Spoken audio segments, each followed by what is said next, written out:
नमस्कार दोस्तों, स्वागत है आपका हमारे YouTube चैनल पर। आज हम बात करेंगे बॉटनी का जो हमारा लेक्चर है उसके बारे में। तो चलिए शुरू करते हैं आज के लेक्चर में। आज हम बात करेंगे सेल के बारे में। सेल के बारे में पूरी तरह डिस्कस कर लेंगे, उसके अंदर जितनी भी ऑर्गेनेल्स होंगी उसके बारे में भी डिस्कस करेंगे। दोस्तों, ये वीडियो आपके लिए बहुत ही महत्वपूर्ण है, आपके आने वाले टेट एग्ज़ाम के लिए। तो कहते हैं कि प्लांट सेल आपको पता है क्या होता है।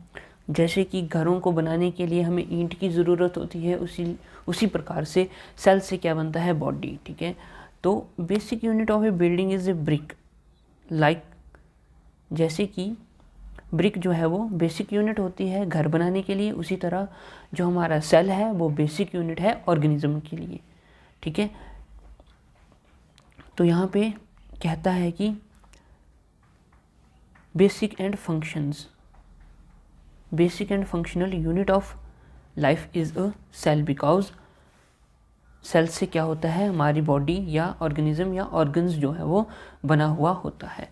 कहते हैं कि प्लांट सेल जो है वो दो प्रकार के होते हैं, आपको पता ही है, प्लांट सेल और एनिमल सेल।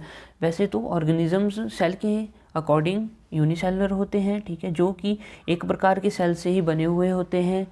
इस तरह के एनिमल्स आपको पता है कौन कौन से होते हैं, और दूसरे होते हैं multicellular organisms which are made up of variety of cells और डिफरेंट टाइप्स ऑफ सेल्स, और 2 or more types of cells are called multicellular organisms.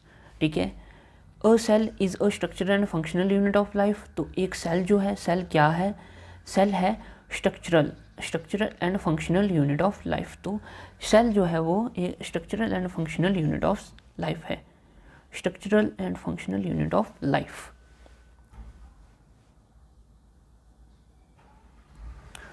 यहाँ तक आपको पता लग गया। एग्जाम में अगर वेरी इजी क्वेश्चन पूछा जाए तो यही पूछा जाएगा कि structural and functional unit of life क्या है, जिसका आंसर होगा सेल। इसके बाद बात करते हैं इन्वेंशन की, ठीक है, और हिस्ट्री के बारे में कि सेल जो है वो किस तरह से हमें देखने को मिला, उसके बारे में।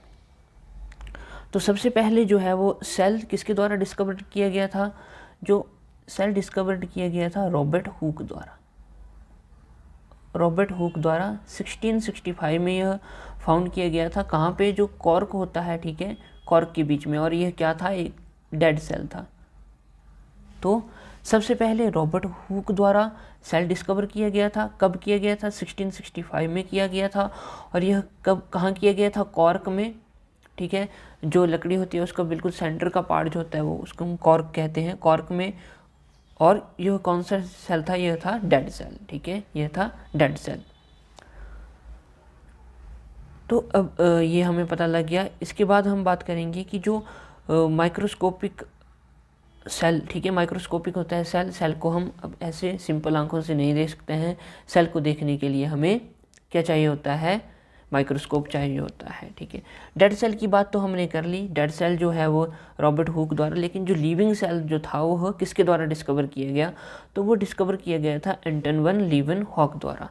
तो हम क्या कहेंगे, हम कहेंगे कि जो लिविंग सेल है वो किसी और द्वारा डिस्कवर किया गया, ठीक है, और डेड सेल जो है वो किसी और द्वारा।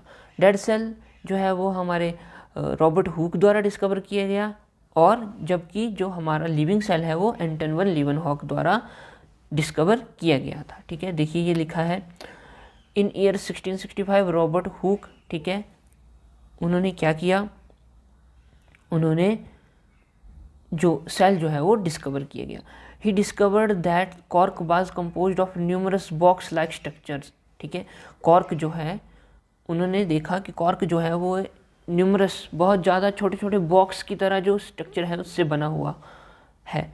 तो जिसको ही उन्होंने क्या कहा, उनको ही उसने सेल कहा। ठीक है, तो basic unit of cell, basic unit of cork क्या कहा, cell to describe the basic unit of cork. आगे बात करते हैं इन ईयर 1674। ठीक है, कब, 1674 में Anton van Leeuwenhoek observed unicellular organism including bacteria. उन्होंने क्या किया, उन्होंने बैक्टीरिया, यूनिसेलुलर ऑर्गेनिज्म जो होता है बैक्टीरिया होता है, ठीक है, bacteria is a unicellular organism. और भी होते हैं, जैसे पैरामीशियम हो गया, हमारा इग्लूना हो गया, ये सब क्या है, ये सब हैं यूनिसेलुलर ऑर्गेनिजम्स। तो उन्होंने 1674 में ऑब्जर्व किया यूनिसेलुलर ऑर्गेनिज्म बैक्टीरिया, ठीक है, और 1676 में bacteria were described for the first time as animalcules, और बैक्टीरिया को क्या कहा गया कि यह एक जो है वो एनिमल सेल है, ठीक। इसके बाद हम बात करेंगे स्केलिडन सक्वान की बात करेंगे। उन्होंने सेल थ्योरी दी थी। तो जो एम स्केलिडन जिसको हम कहेंगे, ठीक है, और एक थियोडोर सक्वान थे, इन दोनों ने मिलके क्या दिया था, सेल थ्योरी दी थी। सेल थ्योरी दी थी कि हर कोई ऑर्गेनिज्म जो है वो सेल से बना हुआ होता है। Cell is a fundamental and basic unit of life, और ऑर्गेनिज्म में सेल जो हैं वो रिपीट होते हैं। ऑर्गेनिज्म जो है वो यूनिसेलुलर भी हो सकते हैं, मल्टीसेलुलर भी हो सकते हैं। इसे ही हम सेल थ्योरी के नाम से जानते हैं, सेल थ्योरी के नाम से जानते हैं। और सेल से क्या बनता है, सेल से टिश्यू बनता है, टिश्यू से क्या बनता है, टिश्यू से ऑर्गन बनता है, और ऑर्गन से क्या बनता है, ऑर्गन सिस्टम बनता है, और ऑर्गन सिस्टम से आगे जाके ऑर्गेनिज्म का निर्माण होता है। देखा, ये कह रहा है कि he declare that all animal and plants are made up of cells which serves as the unit of structure and function. तो इससे हमें क्या पता लग रहा है कि जो सेल जो है वो फंडामेंटल एंड स्ट्रक्चरल यूनिट है, और इसी को ही सेल थ्योरी के नाम से जाना गया। Thus the cell theory was proposed by Schwann and Schleiden. तो क्या है कि सक्वान और स्केलिडन द्वारा सेल थ्योरी दी गई कब, 1839 में। ये आपसे क्वेश्चन पूछा जा सकता है, तो आपको ये ध्यान में रखना है। तो कहता है कि सेल थ्योरी क्या थी, all living things are composed of cells and their products. हर कोई जो लिविंग चीज़ है वो सेल से बनी हुई होती है। All cells arise from pre existing once.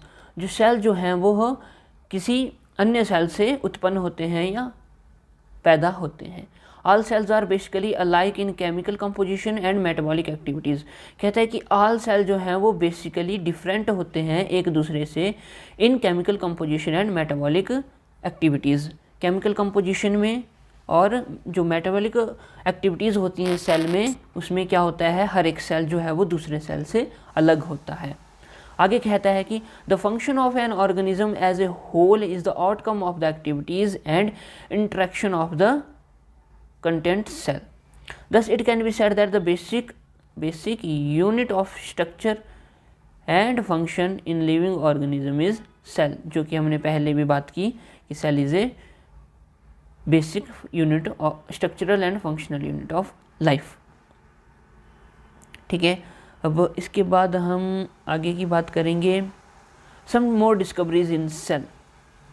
तो सेल में किस प्रकार की डिस्कवरी हुई, तो ये कहते हैं वॉन मोहाल एंड नगेली और मोहाल ने क्या किया, सेल वॉल के बारे में बताया। ठीक है, सेल वॉल और इट्स कंटेंट्स के बारे में बताया कि सेल वॉल होती है सेल में, वो किस तरह की होती है, किससे बनी हुई होती है, और उसमें क्या क्या कंटेंट्स होते हैं। तो ये जो बात उन्होंने की वो की 1849 में। तो आपको बात ध्यान में रखनी है कि सेल वॉल के बारे में किसने बात की, मोहाल एंड नगेली ने। आगे हमारे पास प्रोटोप्लाज्म के बारे में बात की। तो जो प्लांट सेल में प्रोटोप्लाज्म है उसके बारे में किसने बताया, मोहल ने ही बताया। अब इसके बाद आता है कोहन ने 850 में, ठीक है, Cohn in 1850 establish the fact that plant protoplasm and animal protoplasm are identical. तो प्रोटोप्लाज्म क्या होता है, ठीक है, सेल में, ठीक है, जितना भी लिक्विड पार्ट होता है उसको हम क्या कहते हैं, प्रोटोप्लाज्म कहते हैं। तो कोहन ने 1850 में ये बताया कि जो प्रोटोप्लाज्म है प्लांट सेल में और एनिमल सेल में वो दोनों जो है वो सेम है, एक ही प्रकार का प्रोटोप्लाज्म है। उसके बाद बात करते हैं मैक्स स्कल्स और बेरी के बारे में बात करेंगे और मैक्स स्कल्स के बारे में। तो इन्होंने क्या कहा, प्रोटोप्लाज्म थ्योरी दी 1861 में। इसके बाद है हमारे पास बहुत ही इम्पॉर्टेंट है, in 1831 the nucleus of the cell was discovered by Robert Brown. तो 1831 में न्यूक्लियस को किसने डिस्कवर किया, रॉबर्ट ब्राउन ने। ठीक है, रॉबर्ट ब्राउन ने क्या किया, न्यूक्लियस को डिस्कवर किया। अब इसके बाद बात करते हैं पुरकंजे की। पुरकंजे ने क्या किया, पुरकंजे ने साइटोप्लाज्म टर्म जो है वो इंट्रोड्यूस करवाई, ठीक है, इंट्रोड्यूस करवाई क्या, cytoplasm term. Later in concept of protoplasm and nucleus was refined the term cytoplasm. तो साइटोप्लाज्म जितना ही मटेरियल सेल के अंदर प्रेजेंट है उसको हम कहेंगे साइटोप्लाज्म। आपको पता है कि साइटो जो है क्या होता है, सेल होता है, ठीक है, सेल को हम क्या कहते हैं, साइटोप्लाज्म कहते हैं। तो इसी तरह क्या है कि जो हमारे पास साइटोप्लाज्म है उसको हम कहेंगे कि सेल के अंदर जितना भी मटेरियल है उसे हम साइटोप्लाज्म कहेंगे। आगे इसके द्वारा कहा गया है साइज़ के बारे में, सेल्स के साइज़ के बारे में। तो मैं आपको बता देता हूँ, स्मॉलेस्ट जो सेल है वो कौन सा है, वो है PPLO, pleuropneumonia like organisms. PPLO यानी कि प्लूरोनिमोनिया लाइक ऑर्गेनिज्म। ये कितने, इसका जो होता है साइज़ वो कितना है, 0.1 माइक्रोन। 0.1 माइक्रोन, माइक्रोन की यूनिट इस तरह से लिखी जाती है। और जो सबसे बड़ा सेल है, ठीक है, लार्जेस्ट सेल, वो है एग ऑफ एन ऑस्ट्रिच, जो कि 16 सेंटीमीटर के आसपास होता है। इम्पॉर्टेंट है यह स्मॉलेस्ट सेल जिसको हम PPLO कहते हैं, ठीक है, प्लूरो निमोनिया लाइक ऑर्गेनिजम्स, ठीक है, जिसका साइज़ कितना है 0.1 माइक्रोन, कितना है 0.1 माइक्रोन। और उसी की तरह जो लार्जेस्ट सेल हमारे पास है वो है एग ऑफ एन ऑस्ट्रिच। क्या है, एग ऑफ एन ऑस्ट्रिच, जो कि 16 सेंटीमीटर के आसपास होता है। इन ह्यूमन बॉडी, अब ह्यूमन बॉडी के बारे में बात करते हैं। ह्यूमन बॉडी के अंदर जो है वो सबसे बड़ा सेल कौन सा है, in human body the nerve cells are the largest cell. तो नर्व सेल जो है वो लार्जेस्ट सेल है कहाँ पे, ह्यूमन बॉडी में, ठीक है। तो ह्यूमन बॉडी में पूछा जाए सबसे बड़ा जो सेल है वो कौन सा है, नर्व सेल, ठीक है, न्यूरॉन जिसको हम कहते हैं। Among plants those are producing fibre, jute, cotton and are have largest cells. तो फाइबर्स जो है वो लार्जेस्ट सेल होते हैं कहाँ पे, प्लांट सेल में। अब शेप ऑफ सेल के बारे में बात की जाएगी कि किस प्रकार से शेप हो सकती है सेल्स की, सेल की शेप जो है वो किस तरह की होती है, ठीक है। अब यहाँ पे है फ्लैट सेल, ठीक है, फ्लैट सेल। फ्लैट सेल कहाँ पाए जाते हैं, स्किन में पाए जाते हैं, तो skin cell are flat cells. इसके बाद आता है इलोंगेटेड मसल सेल्स, ठीक है, इलोंगेटेड मसल, इलोंगेटेड सेल्स कहाँ पाए जाते हैं, मसल सेल्स में पाए जाते हैं। और उसके बाद कॉलुमिनर सेल्स जो कि ऑब्जॉर्विंग सेल होते हैं। Elongated and branched cell, nerve cell जो है वो इलोंगेटेड एंड ब्रांचड होते हैं। सर्कुलर डिस्क शेप्ड, और सर्कुलर होते हैं, डिस्क की तरह होते हैं। लॉन्ग ट्यूबुलर सेल्स, ट्यूब की तरह होते हैं, लंबे सेल्स होते हैं। ओवल सेल होते हैं और इरेगुलर सेल्स होते हैं, ठीक है। तो बात करते हैं इसके बारे में, ठीक है। फ्लैट सेल आ गई, ये हमारे पास फ्लैट सेल आ गया। इलोंगेटेड सेल आ गया, किसी भी तरह से इलोंगेशन हो गई, इलोंगेटेड सेल आ गया, ये इलोंगेटेड सेल है, ठीक है। इसके बाद आ गया हमारे पास कॉलुमिनर सेल, कॉलम की तरह सेल होते हैं, ठीक है, कॉलुमिनर सेल आ गए हमारे पास। इलोंगेटेड सेल आ गए, बहुत ही इलोंगेट, जैसे कि हमारे घर में आपने देखा होगा बेलन की तरह जो सेल होते हैं उसको हम क्या कहते हैं, उनको हम कहते हैं इलोंगेटेड सेल। क्या कहते हैं, इलोंगेटेड सेल। उसके बाद आ गया ब्रांचड सेल, तो जो हमारा नर्व सेल होता है, ठीक है, वो किसका उदाहरण है, वो है इलोंगेटेड ब्रांचड सेल का, ठीक है, किसका, इलोंगेटेड ब्रांच सेल का, ये आ गया नर्व सेल। उसके बाद सर्कुलर डिस्क लाइक, तो डिस्क की तरह सर्कुलर हम जिसको कह सकते हैं RBC सेल होते हैं। उसके बाद आता है लॉन्ग ट्यूबुलर, ट्यूब की तरह, लॉन्ग और ट्यूब की तरह cells, tubular cells. Oval cells, oval आकार के सेल्स, अंडे की तरह सेल्स जो कि क्लाइमाडोमोनाज में पाए जाते हैं। और उसके बाद इरेगुलर मतलब किसी भी तरह का कोई भी स्ट्रक्चर जिसको हम कोई भी स्ट्रक्चर का नाम नहीं दे सकते हैं, तो वो होता है अमीबा में, वो होता है अमीबा में। तो उम्मीद करता हूँ दोस्तों कि आपको ये बातें समझ में आई होगी। अब कह रहा है कि types of cells, prokaryotic cell, eukaryotic cell. Two types of cells are present in the universe and they are prokaryotic cells and eukaryotic sales.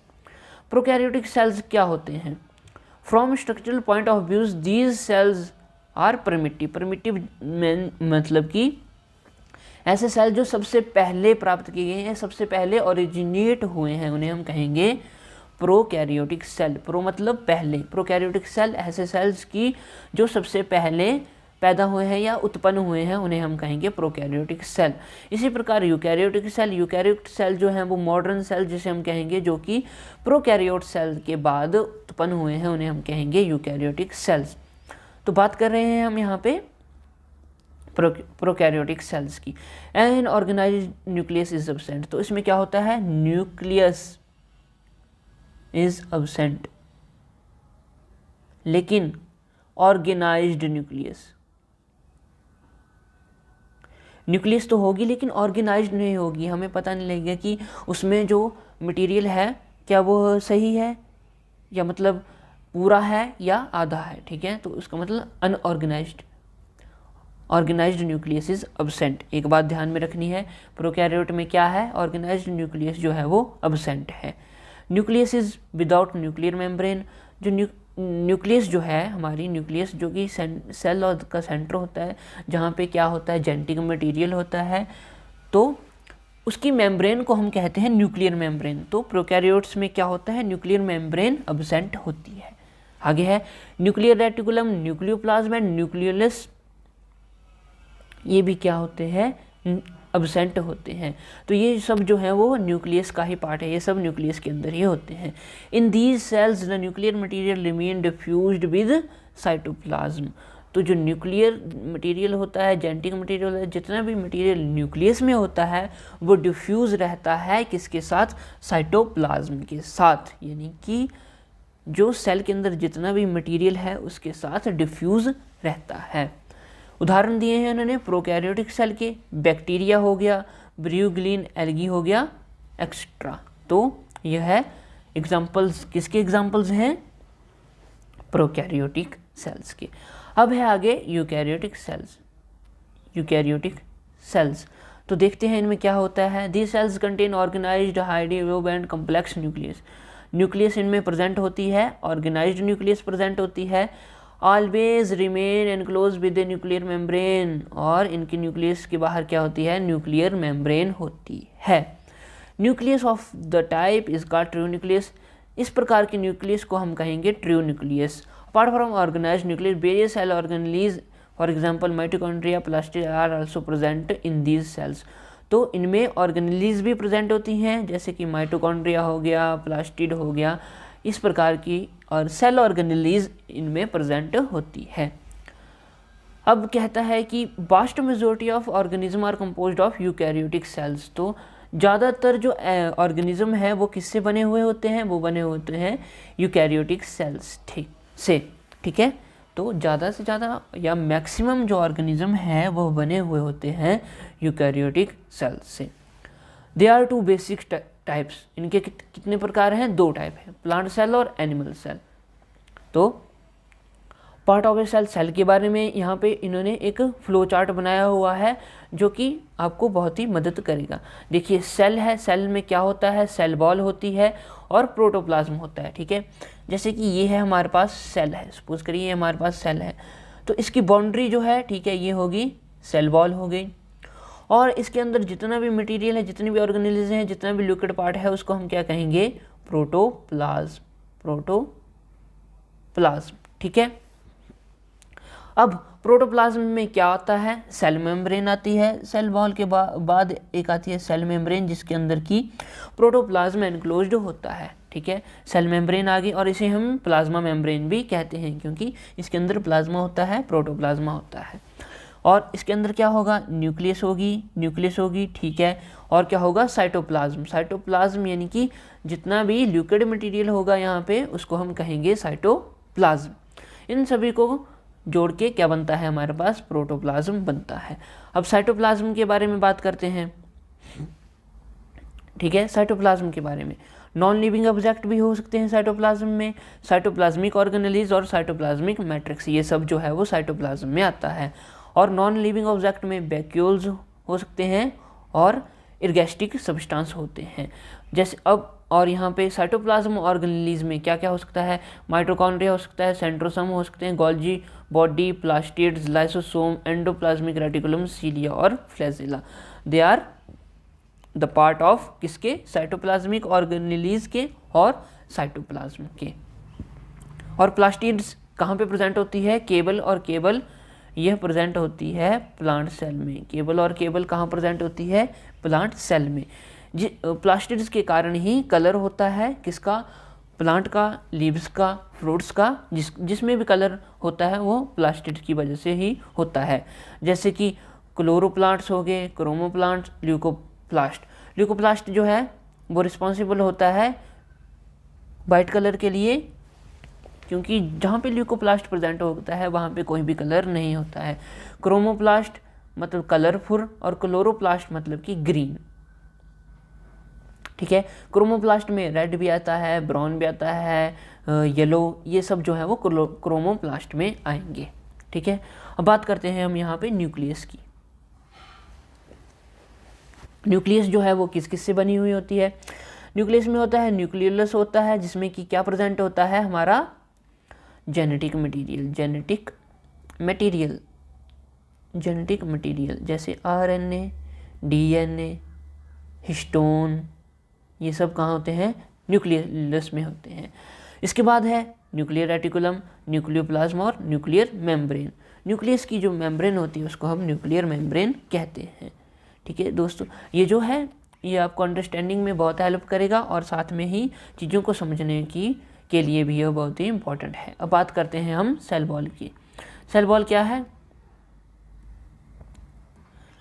Cell wall क्या होती है? Cell wall is outermost covering of a cell is called cell wall. Outermost covering of a cell is called cell wall. ठीक है, the outer rigid porous non-living covering of plant cell is known as cell wall. Hope you can understand. Next है structure, ये किस प्रकार से बनी हुई होती है? The cell wall is primarily made up of cellulose which is a carbohydrate. ये प्लांट सेल के बारे में बात कर रहा है। ठीक है, प्लांट सेल की। तो प्लांट सेल की जो सेल वॉल होती है वो सेलुलोज से बनी हुई होती है। ध्यान में रखना है, the cell wall of plant cell is made up of cellulose which is a carbohydrate. और सेलुलोज क्या है? एक कार्बोहाइड्रेट होता है। It also contain pectin, lignin और पैक्टिन भी यहाँ इसमें प्रेजेंट होते हैं। ठीक है, तो अब है सम वॉल्स बिकम लिग्निफाइड और woody due to impregnation of the wall with the substance called lignin. तो लिग्निन जब वॉल में प्रेजेंट होता है तो वो एक वुडी और लिग्निफाइड हो जाती है, यानी कि हार्ड हो जाती है, तो वो लिग्निन की वजह से होती है। ठीक है, एग्जाम्पल के बारे में बात करें, प्लांटेगो, लिनसीड, और ये जो हैं सब एग्जाम्पल हैं किसके? जिनमें सेलुलोज नामक सेल वॉल होती है। ठीक है, अब इसके बारे में बात करते हैं कि सेल वॉल मैच्योर प्लांट में किस तरह की होती है। मैच्योर प्लांट में सेल वॉल जो है वो 2 टाइप्स की होती है, primary cell wall and secondary cell wall. Primary cell wall और secondary cell wall. Primary cell wall क्या है? The external part of the cell wall which forms first is known as primary cell wall. ये simple सी बात है, जो पहले wall बन गई उसे हम प्राइमरी सेल वॉल कहेंगे। ठीक है, secondary cell, the inner part of the cell wall formed after the formation of primary cell wall is known as secondary cell wall. ठीक है, तो मान लीजिए ये सेल वॉल है, सेल वॉल आ गई हमारे पास। ठीक है, ये सेल वॉल ही है, सेल वॉल का ये बाहर वाला पार्ट है।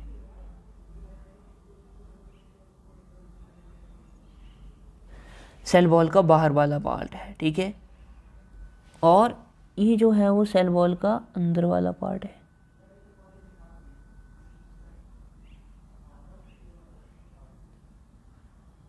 ठीक है, ये सेल वॉल का अंदर वाला पार्ट है, जस्ट फॉर अंडरस्टैंडिंग। तो ये सबसे पहले बना हुआ आउटर मोस्ट पार्ट है, तो ये सबसे पहले बना है, तो ये आ गया प्राइमरी। सेल वॉल का जो पहले बना हुआ भाग है उसे हम प्राइमरी कहेंगे। ठीक है, और जो बाद में बना, जिसको हम ये स्काई ब्लू से हमने इसको रिप्रेजेंट किया है, तो ये आ गया सेकेंडरी, क्योंकि ये बाद में बना है। ठीक है, क्योंकि ये बाद में बना है। तो प्राइमरी और सेकेंडरी सेल वॉल के बारे में आपको पता लग गया होगा। इसके बाद मिडिल लैमेला की बात करेंगे। जो मिडिल लैमेला है वो क्या चीज़ है?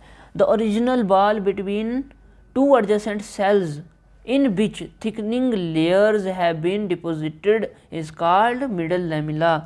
सपोज करिए ये एक सेल है, ठीक है, और इसके साथ ये अटैच है दूसरा सेल, और इसके साथ ये अटैच है तीसरा cell.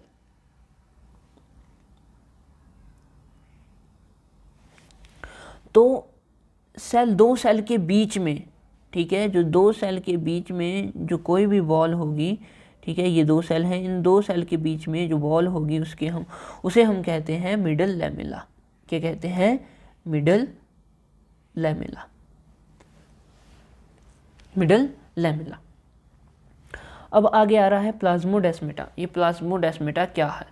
There are some minute pores. क्या होता है? सेल बॉल में होते हैं pores.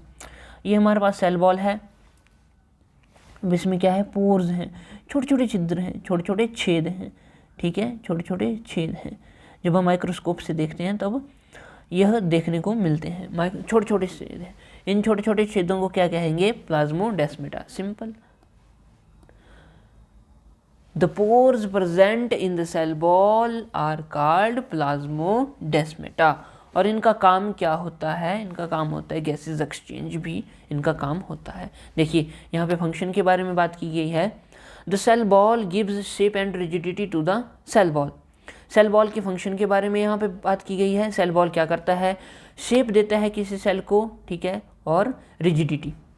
It protects protoplasm from external injury. तो एक्सटर्नल इंजरी से यह बचाता है किसको? प्रोटोप्लाज्म को, ठीक है। The cell wall are responsible for the transfer and containment of large quantities of water. तो सेल वॉल ही रिस्पॉन्सिबल है किस लिए रिस्पॉन्सिबल है? Transportation and containment of large quantity of water के एक्सचेंज में, ठीक है। सेल वॉल से क्या होता है? देखो प्लाज्मोडेस्मेटा है हमारे पास, तो इससे क्या होता है? वाटर लॉस होता है। तो इसी बारे में ये बात करता है कि transfer of large quantity of water. आगे है कि पिट्स, यानी कि पिट्स आपको पता है गड्ढे होते हैं। Most cell wall contain thin areas called pits through which water and dissolve material move from the cell to cell by diffusion. तो सेल से एक सेल से दूसरे सेल में जाने के लिए जो पिट्स होते हैं वो हेल्प करते हैं, जिससे क्या होता है? वाटर और जो डिजॉल्व मटेरियल या कि लिक्विड मटेरियल एक सेल से दूसरे सेल में जाता है। आगे बात करते हैं हम सेल मेम्ब्रेन और प्लाज्मा मेम्ब्रेन की। सेल मेम्ब्रेन और प्लाज्मा मेम्ब्रेन के बारे में बात करें तो the thin flexible semi permeable living membrane that surrounds the protoplasm of a cell। Cell membrane क्या होती है? सेल मेम्ब्रेन जो कि किसको सराउंड कर रही है? प्रोटोप्लाज्म को, यानी कि प्रोटोप्लाज्म जिसके अंदर होता है उस मेम्ब्रेन को हम कहते हैं सेल मेम्ब्रेन। क्या कहते हैं? Cell membrane. और इसको ही प्लाज्मा मेम्ब्रेन भी कहते हैं और प्लाज्मा लैमेला भी इसको कहते हैं। Occurrence and distribution. Cell membrane is present in all plant and animal cells. In animal cells, it forms the boundary of the cell, while in plant cell, it is located between the cell wall and protoplasm. ये तो आपको समझ आ गया होगा। Structure किस प्रकार का होता है? इलेक्ट्रॉन माइक्रोस्कोप स्टडी, यानी कि इलेक्ट्रॉन माइक्रोस्कोप से हम इसे देख सकते हैं। और जो इसकी थिकनेस होती है वो 35 एंगस्ट्रॉम या 3.5 नैनोमीटर हो सकती है। किसकी? ये तो लिपिड लेयर की है, ठीक है। तो इसमें जो हमारी मेम्ब्रेन है, इसमें प्लाज्मा मेम्ब्रेन है, इसमें हमें देखने को क्या क्या मिलता है? प्रोटीन देखने को मिलता है, लिपिड्स, यानी कि लिपिड्स और प्रोटीन से यह लेयर जो है वो बनी हुई होती है। The membrane of a cell organism more और less similar to plasma, hence it is called unit membrane. कह रहा है कि जो ऑर्गेनेलिज की मेम्ब्रेन होती हैं वो भी इसी तरह के मटेरियल से बनी हुई होती है, इसलिए इसको क्या कहते हैं? यूनिट मेम्ब्रेन कहते हैं। अब आगे हम बात करते हैं कि रॉबर्टसन जो है उन्होंने क्या दिया था हमें? यूनिट मेम्ब्रेन हाइपोथेसिस दी थी, ठीक है। इसके बारे में हम ज़्यादा बात नहीं करेंगे। ये फंक्शन के बारे में ज़रूर हम बात करेंगे कि जो हमारे फंक्शन है सेल मेम्ब्रेन के फंक्शन है वो क्या क्या हैं। Cell membrane is the outer limiting layer of a cell and it protects the protoplasm and other cell organelles from external injury.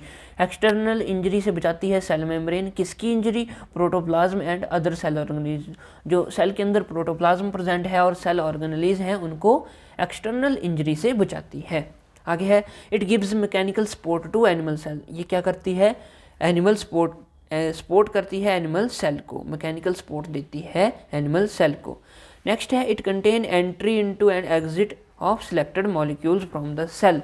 और यह ही टोल प्लाजा का काम करती है, यानी कि एंट्री और exit of substance molecules of the cell, cell के अंदर बाहर जाने वाले मॉलिक्यूल्स को की सिलेक्शन भी यह कंट्री करती है। आगे है एंडोसाइटोसिस एंड एक्सोसाइटोसिस। एंडोसाइटोसिस क्या होता है और एक्सोसाइटोसिस क्या होता है हम पढ़ते हैं। Active processes involving bulk transport of material through membranes either into cells और आउट ऑफ द सेल्स।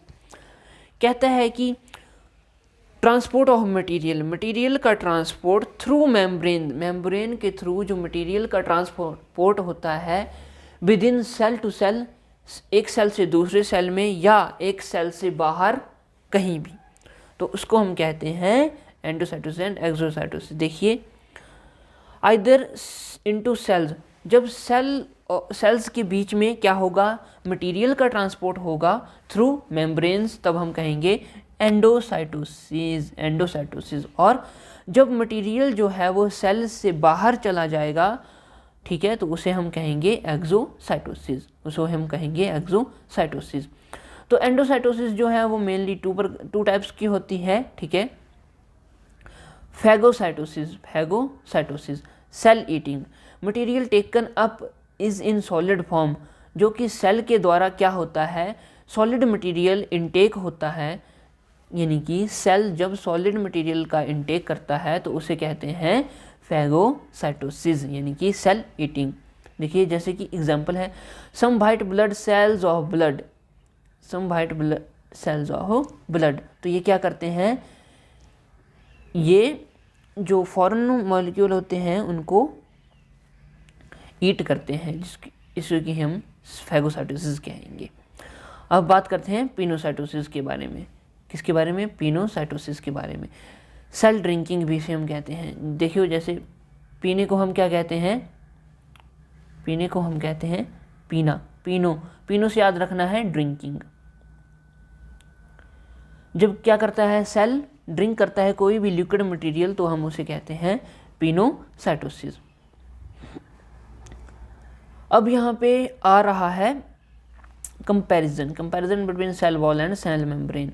कहते हैं कि सेल वॉल जो होती है वो प्लांट सेल में प्रेजेंट होती है, जबकि सेल मेम्ब्रेन जो है वो दोनों में प्रेजेंट होती है, एनिमल सेल में भी और प्लांट सेल में भी। तो इससे हमें ये पता लग रहा है कि सेल वॉल जो है वो एनिमल्स में एब्सेंट होती है, ठीक है, एनिमल्स में क्या होती है, एब्सेंट होती है। आगे thick rigid non living, thick flexible and living. तो जो सेल मेम्ब्रेन होती है वो लिविंग होती है, while cell wall is a non living, cell wall जो है वो नॉन लिविंग होती है। सेल वॉल परमिएबल होती है, यानी कि इससे बाहर कोई भी चीज़ नहीं जा सकती है, जबकि सेल मेम्ब्रेन जो है वो सेमी परमिएबल होती है। सेमी परमिएबल मतलब कुछ सब्सटेंसेस के अंदर बाहर जा सकते हैं। Cell membrane made up of cellulose, cellulose की बनी होती है मेनली, ठीक है, ज़्यादातर जो है वो सेल वॉल सेलुलोज की बनी होती है प्लांट सेल में, और जो हमारी सेल मेम्ब्रेन है वो लिपिड्स एंड प्रोटीन्स की बनी हुई होती है, लिपिड्स एंड प्रोटीन की बनी हुई होती है। The process of endocytosis and phagocytosis is absent. तो मटेरियल इनटेक और मटेरियल ड्रिंकिंग की और मटेरियल आउटेक की जो प्रोसेस है वो सेल वॉल के थ्रू नहीं होती है, जबकि सेल मेम्ब्रेन के थ्रू जो है वो ये प्रोसेस होती है। अब नेक्स्ट है हमारे पास साइटोप्लाज्म, ठीक है। साइटोप्लाज्म क्या होता है, the viscous homogeneous granular living material surrounding the nucleus of a cell is called cytoplasm. तो विस्कस होता है यानी कि लिक्विड होगा तभी विस्कस है, डेंस है, होमोजीनियस एक ही प्रकार का होता है, ग्रैनुलर यानी कि इसके बीच में ग्रैनुलर मटेरियल प्रेजेंट होता है जो कि लिविंग होता है, सराउंडिंग द न्यूक्लियस, न्यूक्लियस के आसपास, उसको हम क्या कहेंगे, साइटोप्लाज्म। यानी कि न्यूक्लियस के आसपास जितना भी विस्कस मटेरियल होता है, होमोजेनियस मटेरियल होता है, उसको हम कहते हैं cytoplasm. The cytoplasm is a complex material composed of membranes, particles and organelles including nucleus. तो साइटोप्लाज्म में क्या क्या आता है, ये वेरियस ऑर्गेनेलीज आती हैं, न्यूक्लियस नहीं आती है इसमें, ठीक है, और मेम्ब्रेन्स पार्टिकल आते हैं। ऑकरेंस कहाँ होती है, कहाँ पाया जाता है, cytoplasm is present in all living cell and plant and animal. तो साइटोप्लाज्म कहाँ कहाँ पाया जाता है? प्लांट सेल में भी पाया जाता है और एनिमल सेल में भी पाया जाता है। एनिमल सेल में भी पाया जाता है। ठीक है, अब स्ट्रक्चर के बारे में हम इसके बारे में ज़्यादा बात नहीं करेंगे। अब हम वैक्यूल के बारे में बात करते हैं। The fluid filled cavity are notice these are non vacuole. Vacuoles क्या होते हैं? जिन ऐसी कैविटीज़ सेल में जिनमें फ्लूइड भरा होता है उन्हें हम वैक्यूल्स कहते हैं। आगे है cell sap. The fluid present in the vacuole is known as cell sap. जो वैक्यूल के अंदर जितना भी फ्लूइड प्रेजेंट होता है उसे हम क्या कहते हैं? सेल सैप कहते हैं। अब इसके बाद है ectoplasm. The outer non granular transparent thin layer being known as ectoplasm. तो जो आउटर मोस्ट नॉन ग्रैनुलर, जिसमें ग्रैनुअल जो है वो प्रेजेंट नहीं होते हैं, ट्रांसपेरेंट थिन लेयर होती है, उसे हम एक्टोप्लाज्म कहते हैं। आगे है endoplasm. The inner granular viscous portion called endoplasm. जो कि अंदर वाला ग्रैनुलर पोर्शन होता है उसे हम कहते हैं एंडोप्लाज्म, जहाँ पे कि सेल ऑर्गेनेलीज आर लोकेटेड होती हैं, सेल ऑर्गेनेलीज प्रेजेंट होती हैं। अब देखते हैं कि साइटोप्लाज्म के फंक्शंस क्या क्या हैं। The nucleus belong non living cytoplasm remain enclosed within the cytoplasm. तो साइटोप्लाज्म के अंदर क्या होता है? ऑर्गेनेलीज होती हैं। तो यह एक फंक्शन हो गया कि साइटोप्लाज्म जो है वो ऑर्गेनेलीज को रखता है। It supply proper nutrition to the living part of the cell. Cytoplasm क्या करता है? न्यूट्रिशन प्रोवाइड करता है living part of a cell, cell के जो जीवित पार्ट होता है उसमें। It is seat of many vital chemical reactions. इसके अंदर भी बहुत सारे केमिकल रिएक्शंस होते हैं जो कि किसके लिए ज़रूरी हैं? सेल के लिए ज़रूरी हैं और ऑर्गेनिज्म के लिए ज़रूरी हैं, लाइफ के लिए ज़रूरी हैं, which are essential for life.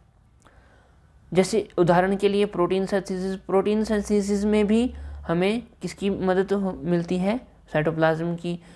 ठीक है, और रेस्पिरेशन, जब रेस्पिरेशन प्रोसेस है उसमें भी साइटोप्लाज्म जो है वो हेल्प करता है। ये डिफरेंस है प्रोटोप्लाज्म एंड साइटोप्लाज्म के बीच में, ये आपको पढ़ना है। अब बात करते हैं न्यूक्लियस की। ये न्यूक्लियस क्या है?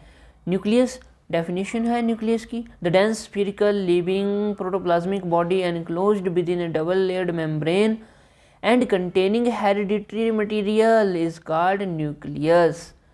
The dense spherical है, ठीक है, dense है, घना है, ठीक, body enclosed between double membrane, इसके बाहर जो है वो डबल मेम्ब्रेन है, और ये क्या है? इसके अंदर क्या है?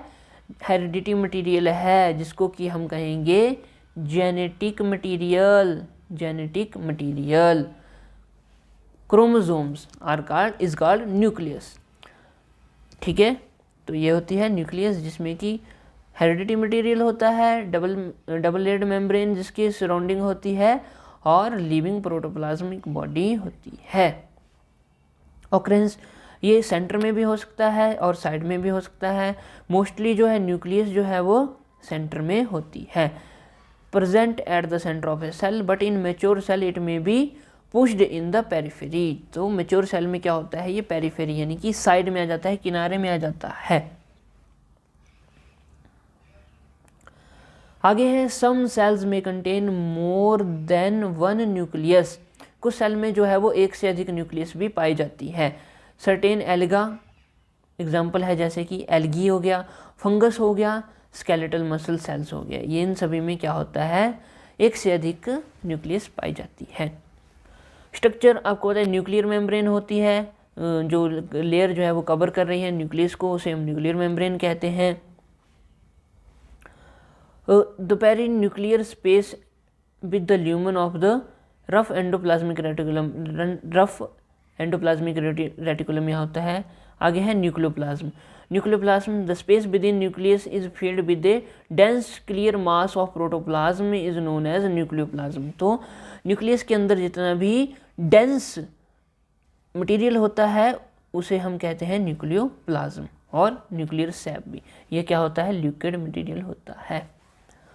आगे है nuclear reticulum. A network of fine thread like material embedded in the nucleoplasm is known as nuclear reticulum और क्रोमैटिन। तो थ्रेड लाइक स्ट्रक्चर जो है, ठीक है, थ्रेड लाइक स्ट्रक्चर जो है न्यूक्लियस के अंदर, उसे हम कहेंगे न्यूक्लियर रेटिकुलम। क्रोमैटिन क्या होता है? The thread of the network are called chromatin. तो इस नेटवर्क को हम क्या कहेंगे? क्रोमैटिन। तो इस थ्रेड लाइक नेटवर्क को हम क्या कहेंगे? क्रोमैटिन। आगे है chromosomes. During cell division thread like easily body develop from the reticulum which are known as chromosomes. The chromosome contain DNA. ठीक है, क्रोमोसोम क्या है? हमें पता है क्रोमोसोम जो है वो जेनेटिक मटेरियल है। क्रोमोसोम्स के अंदर ही जीन्स होते हैं जो कि एक जनरेशन से दूसरी जनरेशन में जाते हैं। तो क्रोमोसोम भी न्यूक्लियस में प्रेजेंट होते हैं जो कि माध्यम है हेरिडिटी मटेरियल का। आगे है nucleus. The dense spherical body inside the nucleoplasm is known as nucleolus. Nucleolus क्या है? न्यूक्लियोप्लाज्म के अंदर एक स्फेरिकल गोल डेंस बॉडी है जिसे हम न्यूक्लियोलस कहते हैं। न्यूक्लियस में क्या होता है? प्रोटीन्स प्रेजेंट होते हैं और यह जो है सेल डिवीज़न के दौरान जो है वो डिसअपियर हो जाता है। तो न्यूक्लियस क्या है? सेल डिवीज़न के ड्यूरिंग या जब सेल डिवीज़न होता है तो न्यूक्लियस जो है वो डिसअपियर हो जाता है, गायब हो जाता है। आपको ध्यान रखनी है, क्वेश्चन एग्जाम में पूछा जाता है कि which of the following is disappear during the cell division. तो वहाँ पे हमारे पास एक ऑप्शन होगा न्यूक्लियस, जिस पे आपने टिक लगा के आना है। नेक्स्ट है कंपैरिजन दिया है न्यूक्लियोप्लाज्म और साइटोप्लाज्म के बीच में। प्लाज्म साइटो यानी कि सेल के अंदर और न्यूक्लियो मतलब न्यूक्लियस के बीच में। प्लाज्म यानी कि लिक्विड मटेरियल।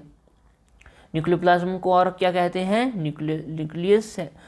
न्यूक्लियोसैप भी कहते हैं। अब न्यूक्लियस के फंक्शन क्या है? आइए देखते हैं न्यूक्लियस के फंक्शन। तो ये क्या है? कहता है न्यूक्लियस जो है कंट्रोल होता है, ठीक है, यानी कि ये हेडमास्टर है, मास्टर है किसका? सेल का। ये सेल को क्या करता है? कंट्रोल करता है। और सोर्स ऑफ इंफॉर्मेशन, न्यूक्लियस जो है वो सोर्स ऑफ इंफॉर्मेशन है, जिससे क्या होता है? हमें सेल की मॉर्फोलॉजी के बारे में पता लगता है, सेल के साइज, सेल की शेप में बारे में इंफॉर्मेशन पता लगती है। आगे है हेरिडिटी मटेरियल, इसमें प्रेजेंट होता है। तो ये क्या है कि जो हमारे कैरेक्टर है one generation to another generation, उसमें भी हेल्प करता है। It initiate and regulates the cell division, और यह क्या करता है? शुरू करता है सेल डिवीज़न के प्रोसेस को और उसे ही रेगुलेट भी जो है वो करता है। आगे है हमारे पास plastid.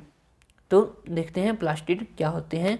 Plastids The granular cell organelles used by plants for manufacture and storage of food material are called plastids। तो ये केवल प्लांट सेल में पाए जाते हैं और यहाँ पे क्या होता है? फूड स्टोरेज होता है और मैन्युफैक्चर ऑफ फूड होती है। बहुत ही इंपॉर्टेंट क्वेश्चन है। प्लास्टिड में क्या होता है? मैन्युफैक्चर ऑफ फूड, भोजन बनता है, और क्या होता है? स्टोरेज ऑफ फूड, फूड जो है वो स्टोर होता है, ठीक है। तो ये था हमारे पास प्लास्टिड। तो ये प्लास्टिड की टाइप्स के बारे में बात करेंगे। क्लोरोप्लास्ट आ गया, क्रोमोप्लास्ट आ गया और ल्यूकोप्लास्ट आ गया। क्लोरोप्लास्ट यानी कि ग्रीन कलर के लिए रिस्पॉन्सिबल होता है chloroplast. The green coloured plastid containing chlorophyll pigments are called chloroplast. जहाँ पे क्लोरोफिल पिगमेंट प्रेजेंट है उसको हम कहेंगे क्लोरोप्लास्ट। तो ये जो है कहाँ कहाँ पे ठीक प्रेजेंट होता है? पार्ट्स ऑफ प्लांट, जितने भी ग्रीन पार्ट है प्लांट का उसमें यह क्लोरोप्लास्ट प्रेजेंट होगा ही होगा, ठीक है। लीफ, यंग स्टेम, लीफ हो गए, यंग स्टेम जो कि हरी स्टेम होती है उसमें, कैलेक्स ऑफ फ्लावर, फ्लावर का जो कैलेक्स है उसमें भी हरे रंग का होता है, वो भी ठीक है, हरे रंग का होता है। तो ये भी इसमें क्या होता है? क्लोरोप्लास्ट होती है। आगे हम बात करेंगे, इसके बाद हम बात करेंगे क्लोरोप्लास्ट में क्या क्या। Chloroplast are usually oval discoid in shape. तो इस तरह के होते हैं क्लोरोप्लास्ट, ठीक है, इस तरह के होते हैं। बट यहाँ पे बोला है कि स्पाइरोगैरा यानी कि एक एल्गी है स्पाइरोगैरा, उसमें जो है वो स्पाइरल बैंड्स होते हैं, स्पाइरल बैंड्स होते हैं। अब ये कहता है कि ग्रेना के बारे में इंपॉर्टेंट बात है, क्वेश्चन एग्जाम में पूछा जाता है। It is bound externally by a double membrane and is organised internally into a series of lamellar areas are called grana. तो इस प्रकार की कॉइन्स लाइक सीरीज होती है, ठीक है, जिसको हम क्या कहते हैं, ग्रेना, एक को कहेंगे ग्रेना। और intergrana area are known as stroma, और इस सारे को हम कहेंगे स्ट्रोमा। तो जितना भी एरिया जो है उसको हम कहेंगे स्ट्रोमा। फंक्शन क्या होते हैं, क्लोरोफिल क्या करती है, आपको पता है फोटोसिंथेसिस में हेल्प करती है। Without chlorophyll photosynthesis is absent. तो फोटोसिंथेसिस से क्या होता है, जो भोजन बनाते हैं प्लांट्स, क्लोरोप्लास्ट की प्रोसेस से बनाते हैं। अगर क्लोरोफिल नहीं होगी तो फोटोसिंथेसिस की प्रोसेस भी नहीं होगी। अब आगे है क्रोमोप्लास्ट। क्रोमोप्लास्ट क्या होता है, ठीक है, तो plastids which are coloured other than green, ऐसे प्लास्टिड्स जो कि ग्रीन कलर के नहीं होते हैं और जिनका कलर जो है वो ग्रीन के अलावा कोई भी हो, उन्हें हम क्लोरोप्लास्ट कहते हैं। और ये कहाँ पे पाए जाते हैं, जितने भी coloured part of A plant है, कलर्ड पार्ट ऑफ प्लांट, वहाँ पे यह पाए जाते हैं। कौन, क्रोमोप्लास्ट। क्रोमोप्लास्ट किसका पार्ट है, प्लास्टिड का, ठीक है। तो देखिए फ्लावर्स रंग बिरंगे होते हैं, वहाँ पे फ्रूट की स्किन जो है वो तरह तरह के रंग बिरंगे फ्रूट्स जो हैं वो अलग अलग, जैसे कि मैंगो है येलो कलर का होता है, एप्पल है रेड कलर का होता है, ग्रीन कलर के ग्रेप्स होते हैं।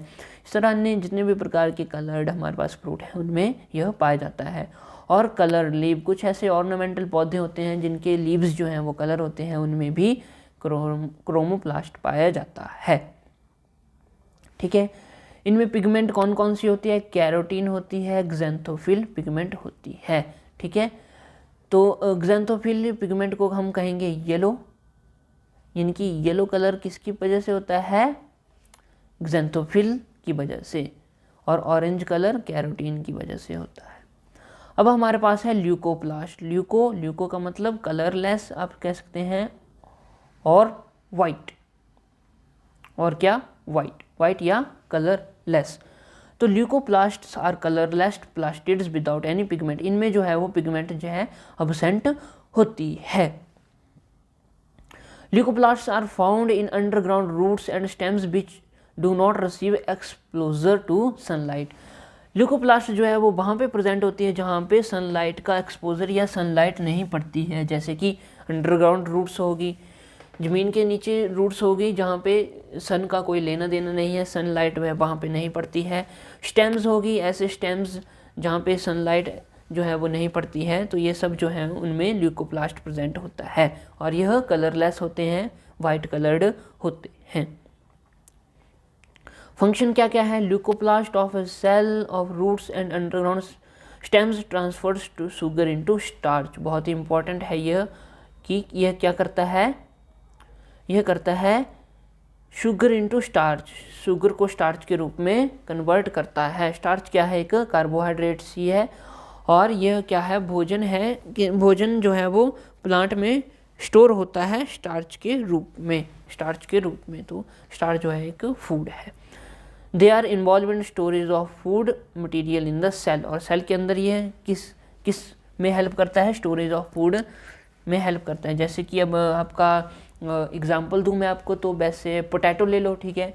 पोटैटो जो है वो अंडरग्राउंड होता है, ठीक है, और उसमें क्या होता है, स्टार्च होता है, ठीक है। तो उसमें प्रेजेंट होगा हमारा ल्यूकोप्लास्ट, उसमें क्या प्रेजेंट होगा, ल्यूकोप्लास्ट।